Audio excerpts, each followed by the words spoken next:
In a world filled with secrets, sometimes you have to step into the dark to find the light. Welcome to the Dark Lights podcast, where we unravel eerie mysteries, one story at a time.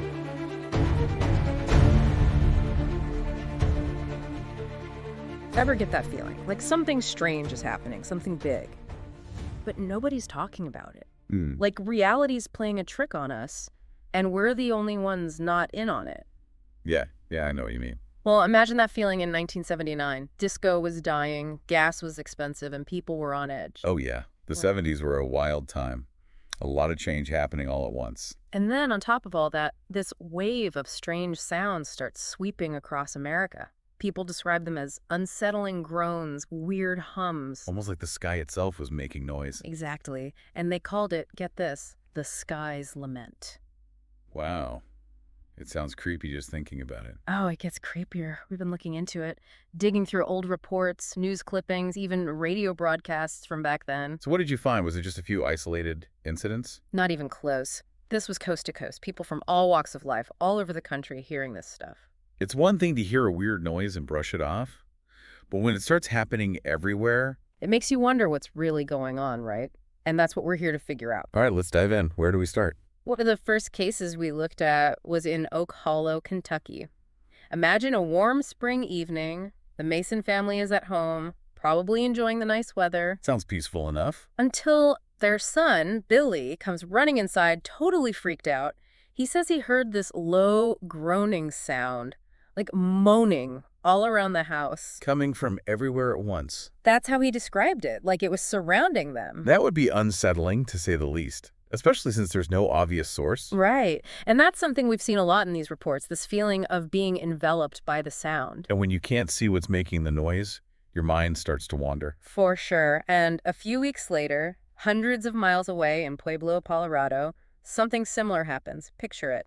Late at night, the Diaz family is getting ready for bed. It's always creepier in the dark, isn't it? You know it.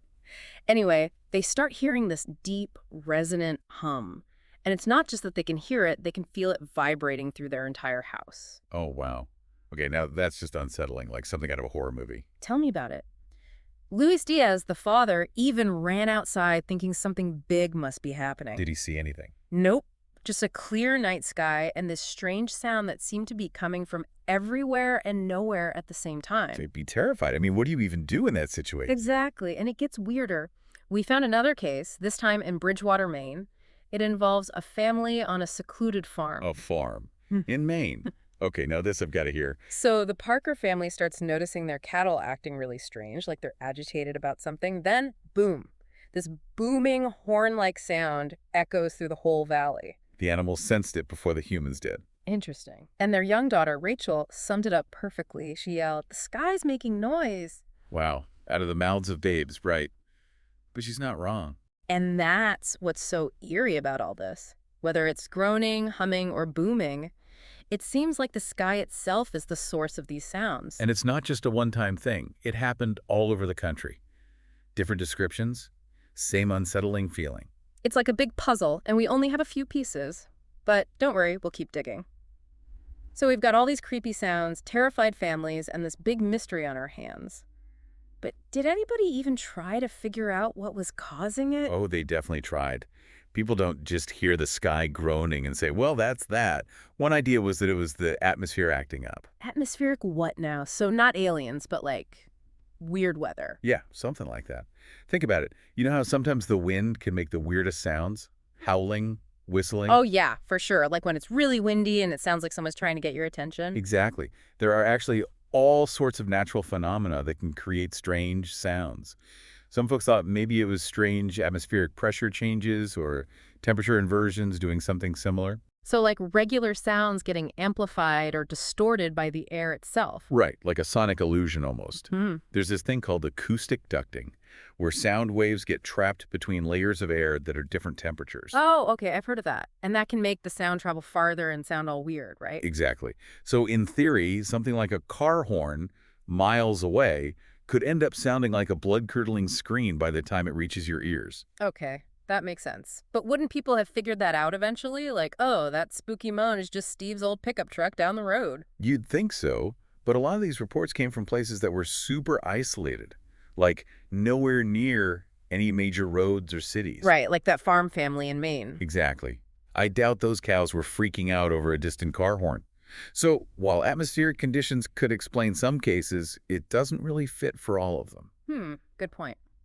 Okay, so if it wasn't weird weather, what else could it have been? This was the 70s, the Cold War was in full swing. I bet some people thought it was the government up to something. Oh, absolutely. Secret government experiments were a popular theory. People figured the military was testing new aircraft or maybe messing around with sound waves for communication. Yeah, that's not totally out there. Governments have accidentally unleashed some strange stuff before. But you'd think there'd be some evidence, right? Like something leaked to the press or... Right. Some kind of proof. And people definitely looked. We're talking Freedom of Information Act requests, independent investigations, the whole 9 yards. Did they find anything? Nothing concrete. Not a single shred of evidence that directly links these sounds to any government activity. Wow. That's almost weirder than if they actually were behind it. You'd think they would come clean by now, or at least something would have leaked. I know, right? It's like the silence itself just adds to the mystery. But hey, speaking of mysteries, there's one more explanation we should touch on, and it's a big one. Oh, I think I know where you're going with this. Aliens. Had to, right? It's like the ultimate explanation for anything weird and unexplained. So what were people saying? Were aliens trying to phone home using our atmosphere as a giant loudspeaker? Or maybe they were. I don't know, testing out their new alien opera. Hey, who knows? Maybe they were just big fans of disco and wanted to send a message of support. But in all seriousness, while we can't completely rule out extraterrestrial activity, there's no real evidence to support it either. All right. But a tiny part of me still hopes it was aliens. Just to make things a bit more interesting, you know? I get it. There's something exciting about the unknown. But you know what I find most interesting about all of this? It shows just how much we crave explanations. What do you mean? We have this deep-seated need to make sense of the world, to find a reason for why things happen, even when those things seem totally random and unexplainable. You know, it's kind of funny when you think about it. We live in this super high-tech world. We've got all this information at our fingertips. Right. We can find out practically anything in seconds. But these old mysteries from, what, almost 50 years ago now? They still have this hold on us. They really do. Why do you think that is? Well, I think it's because deep down, we know we haven't figured everything out. Not even close. And those unexplained things, those mysteries, they're like little reminders that we're not as smart as we think we are. Exactly. There's still so much we don't know about the world, about the universe. Hey. And that's a good thing. How so? I mean, it's kind of scary too, right? All that unknown stuff out there. Sure, it can be a little scary, but it's also exciting. It keeps us curious, keeps us asking questions. It's like, if we knew everything, wouldn't life be kind of boring? I guess so. No more mysteries to solve, no more surprises. Right. It's like reading a book where you already know the ending. These mysteries, whether they're about strange sounds or UFOs or whatever. They force us to think outside the box a little. Totally. And to admit that sometimes we just don't have all the answers. Which brings us back to the sky's lament. So someone's listening to this right now, and they're thinking about those strange sounds, all those people hearing that creepy stuff. What's the one thing you want them to remember? That it's okay not to have all the answers. Honestly, I think that's the biggest takeaway from all of this. The world is full of mysteries, and some of them we might never solve. But that's okay. It's the searching, the wondering that really matters. Well said. I like that. Embrace the mystery. Exactly. Because who knows, maybe someday we'll figure out what was going on back in '79. But until then, we can still enjoy the mystery of it all. And on that note, we'll leave you to ponder the possibilities. Thanks for joining us for another deep dive. Is this something that you think could happen to you? We are looking forward to hearing from you in the comments. Let us know what you think happened here. All of our content should be considered for casual entertainment purposes only and not used for any other purpose. Thank you for listening. Please like, follow, comment and subscribe. It really helps us out. We will see you next time on the Dark Lights podcast.